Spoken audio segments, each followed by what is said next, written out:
Hello friends, मैं हूँ लाल मोहन कुमार। मेरा नाम क्या है? लाल मोहन कुमार। आप लोगों का कमेंट आ रहा था सर आपका नाम क्या है, तो मैं आप बता देता हूँ मेरा नाम लाल मोहन कुमार। तो फ्रेंड्स, आप सभी को स्वागत है आपके प्यारा सा और आपको छोटा सा यूट्यूब चैनल साइंस एक्सप्रेस। और मेरा व्हाट्सअप नंबर है 6203437872 पर ग्रुप में ज्वाइन होने के लिए कांटेक्ट कर लीजिएगा। ठीक है, देखिए तो आज के इस वीडियो में हम लोग क्या स्टार्ट कर रहे हैं, क्लास 12th फिजिक्स से। क्लास 12th फिजिक्स का पहला चैप्टर, ध्यान दीजिए यहाँ पे पहला चैप्टर का नाम क्या है मेरे भाई? पहला चैप्टर का नाम ध्यान दीजिए यहाँ पे, पहला चैप्टर विद्युत आवेश एवं क्षेत्र, इलेक्ट्रिक चार्ज एंड फील्ड। इसको इंग्लिश में बोला जाता है इलेक्ट्रिक चार्ज एंड फील्ड, विद्युत आवेश एवं क्षेत्र। फिजिक्स का पहला चैप्टर है, जो कि इस चैप्टर से MVVI most very important short questions जो कि आपका 2 नंबर में पूछा जाता है, 2 नंबर में पूछा जाता है, वह प्रश्न लाए हुए हैं जो कि आपके बोर्ड एग्जाम के लिए बहुत ही शानदार रहेगा। तो आई होप आप लोगों का वीडियो अच्छा लगेगा तो लाइक कीजिएगा। अगर चैनल पर नए आए होंगे तो चैनल को सब्सक्राइब कर लीजिएगा। और मैं आपको पूरी सब्जेक्ट का तैयारी कराएंगे मेरे भाई आपके बोर्ड एग्जाम के लिए। All the best, thank you. चलिए क्वेश्चन की ओर बढ़ते हैं। तो ध्यान दीजिए, आपके सामने यहाँ पे पहला प्रश्न देखिए, पहला प्रश्न है। देखिए प्रश्न क्या है, ध्यान दीजिएगा प्रश्न पर। आवेश का संरक्षण का सिद्धांत क्या है? मेरे दोस्त बहुत ही शानदार एवं लाजवाब है, जो कि यह प्रश्न आपके 2020 के एग्जाम में पूछा गया है, 2020 में। ठीक, आवेश का संरक्षण का सिद्धांत क्या है, यह 2020 के एग्जाम में पूछा गया है। व्हाट इज द, इसको इंग्लिश में क्या बोलेंगे? आवेश का संरक्षण का सिद्धांत को इंग्लिश में क्या बोलेंगे? What is the principle of conversation of charge. Conversation of charge बोल लीजिए, आवेश का संरक्षण, कन्वर्सेशन ऑफ चार्ज क्या हो जाएगा? What is the principle of conversation of charge, आवेश का संरक्षण का सिद्धांत क्या है। तो मेरे दोस्त जैसे जैसे मैं स्टेटमेंट बताऊंगा वैसे वैसे लिखिएगा, वैसे वैसे समझिएगा और अपने कॉपी में नोट कर लीजिएगा। ठीक, तो चलिए, तो क्या लिखिएगा? आवेश का संरक्षण का सिद्धांत क्या है? आप लोगों को तो पता ही होगा कि आवेश का संरक्षण क्या है। उसको ना नष्ट किया जा सकता है और ना उसको उत्पन्न किया जा सकता है। आवेश को ना तो बनाया जा सकता है और नहीं उसको नष्ट किया जा सकता है। तो बस वैसे ही स्टेटमेंट लिखना है। तो लिखना क्या है? आवेश का संरक्षण का सिद्धांत क्या लिखना है? आवेश का संरक्षण का सिद्धांत देखिए, लिखिएगा आवेश का संरक्षण का सिद्धांत। आवेश का संरक्षण का आंसर में ऐसे लिखिएगा, आंसर लगा दीजिएगा। आवेश का संरक्षण का सिद्धांत क्या लीजिएगा? सिद्धांत, ऐसे कुछ हिंट पॉइंट लगाकर आप क्या कीजिएगा, इसको इस तरह लगा दीजिएगा। ठीक, इस तरह लगा देंगे तो आपका क्या होगा, प्रश्न की लंबाई बढ़ जाएगा और आपको बोर्ड एग्जाम में पूरा का पूरा नंबर मिल जाएगा। ठीक, तो क्या लीजिएगा? आवेश का संरक्षण का सिद्धांत क्या लिखिएगा? आवेश का न तो, यहाँ पे लिखिएगा, दिखाई दे रहा है ना, आवेश का न तो उत्पन्न किया जा सकता है, न तो किया जा सकता है और न ही आवेश का संरक्षण का सिद्धांत को आवेश का न तो उत्पन्न, चार्ज का न तो क्रिएट, चार्ज को न तो उत्पन्न किया जा सकता है और न ही नष्ट किया जा सकता है, और न ही नष्ट किया जा सकता है। आवेश को आप नहीं तो बना सकते हैं और नहीं उसको बना सकते हैं और नहीं उसको विनाश कर सकते हैं और उसको नहीं नष्ट कर सकते हैं।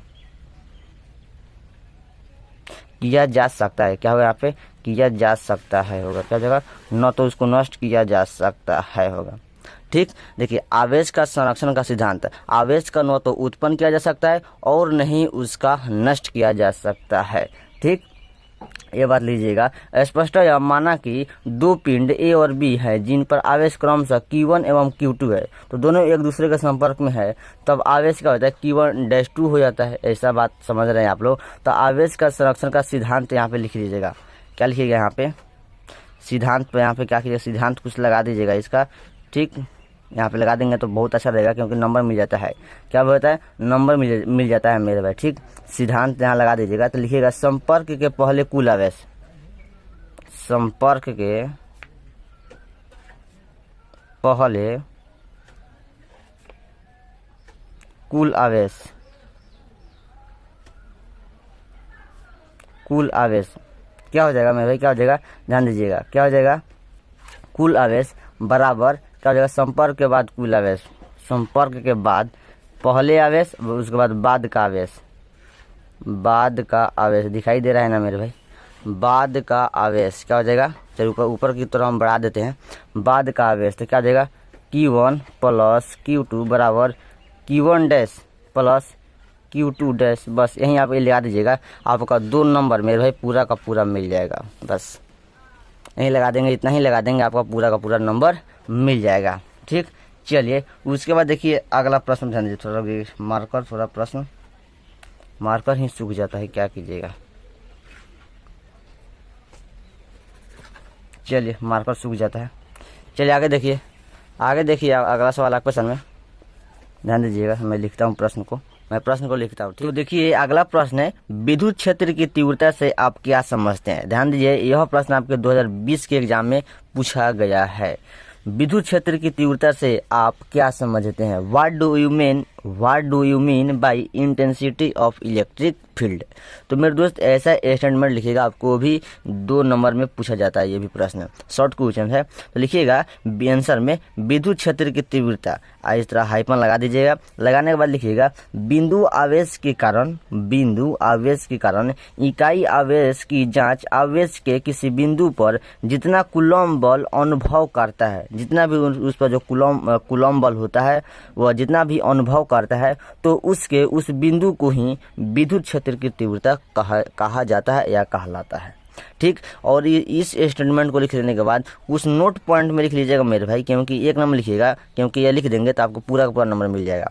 नोट पॉइंट में लिख लीजिएगा, इसे ई वेक्टर से सूचित किया जाता है, किससे, ई वेक्टर से सूचित किया जाता है। सेकंड में लिख लीजिएगा, इसकी एसआई मात्रक वोल्ट प्रति मीटर, ये भी हो जाएगा, या वोल्ट प्रति मीटर, ऐसा भी कह सकते हैं मेरे भाई। ठीक, तो आपके घड़े मत चाहिए, ऐसा भी लगाता है वोल्ट प्रति मीटर, ऐसा भी लगाता है। ठीक, वोल्ट प्रति मीटर, या इसी को न्यूटन प्रति मीटर, तो न्यूटन या ऐसा प्रति मीटर, या आपको ऐसा भी लगा देगा न्यूटन प्रति मीटर, ऐसा भी लगाएगा ऑब्जेक्टिव के ऑप्शन में, तो आप लोग घबराइएगा नहीं। ठीक, ऐसा भी लिख सकते हैं। तो इसका ऐसा मात्रक वोल्ट प्रति मीटर होगा या न्यूटन प्रति मीटर हो जाएगा। और इसका बीमा जरूर याद रखिएगा, बीमा पूछता है किसका, विद्युत क्षेत्र की तीव्रता का बीमा कितना होगा, इसका बीमा कितना होगा, ml/T का पावर -3 A का पावर -1, ml/T का पावर -3 A का पावर -1 हो जाता है, तो इसका बीमा हो जाता है। तो ऑल द दोस्तों क्या आपको अच्छा लगा तो एक लाइक कर दीजिएगा, चैनल पर नए आए होंगे तो सब्सक्राइब कर लीजिएगा। ठीक, चलिए अगला प्रश्न देखते हैं। अगला प्रश्न आपके सामने, अगला प्रश्न है, आवेश के 2 गुणों को लिखे, ये भी प्रश्न आपके बोर्ड एग्जाम में पूछा गया है। ज़्यादा हार्ड नहीं है, क्योंकि ये भी आपके बोर्ड एग्जाम में 2 नंबर में पूछा जाता है। तो लिखिएगा आंसर में लिखिएगा, आवेश के 2 गुण निम्नलिखित है। ऐसा जैसा मैं स्टेटमेंट बता रहा हूँ वैसा लिखिएगा, क्योंकि 2 नंबर आपको पूरा का पूरा ले लेना है मेरे भाई। तो आवेश के 2 गुण निम्नलिखित है। फर्स्ट में लिखिएगा क्वांटीकरण, सेकंड में संरक्षण। ठीक है, फर्स्ट में क्वांटीकरण, सेकंड में संरक्षण। उसके बाद लिखिएगा किसी वस्तु को जो आवेश दिया जाता है वह न्यूनतम आवेश का पूर्णांक का गुणज होता है। गुणज का मतलब जानते हैं, गुना पहाड़ा गुणज होता है। जैसे Q बराबर N, जहाँ N प्लस माइनस N क्या होता है, N ही नहीं, जहाँ N क्या होगा, N number of number of charge होगा। 1 2 3 4 5 6 डॉट बहुत तक अनंत तक जितना नंबर हो जाए। और E क्या होगा, N होगा आपका नंबर होगा, 1 2 3 4 होगा और नंबर ऑफ चार्ज होगा। E क्या होगा, तो इलेक्ट्रॉन है, तो इलेक्ट्रॉन का मान कितना होता है, 1.6 × 10⁻19 कूलम, 1.6 गुना 10 का पावर -19 कूलम होता है। ये आपके बोर्ड एग्जाम में पूछा जाता है ये वाला। ठीक है, 1 इलेक्ट्रॉन बराबर कितना होता है, तो 1 इलेक्ट्रॉन बराबर 1.6 गुना 10 का पावर -19 कूलम होता है।